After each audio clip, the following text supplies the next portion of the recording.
ينفعش الشارع يبقى مدغدغ وعامل كده واحنا عندنا قدامه عربيات اسعاف وناس مرضى بتيجي، محتاج ان هو يتوضب ويتوضع كفاءته.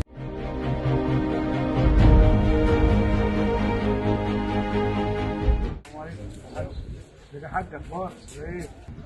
انا عبد الحاج لا والله احنا لسه جايين. لسه جايين. ربنا يكرمك يا فندم. لا نعمل لهم مصلحه. دي حاجه نقدر نحتاجها. كتر خيركم كتر خيركم، بارك الله فيكم.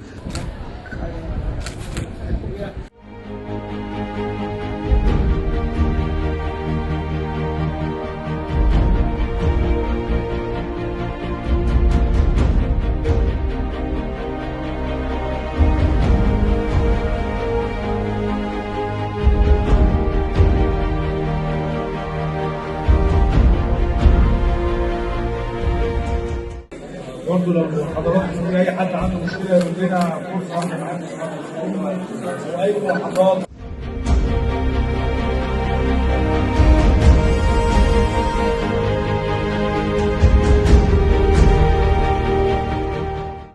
واحد خير صح كلام طيبين.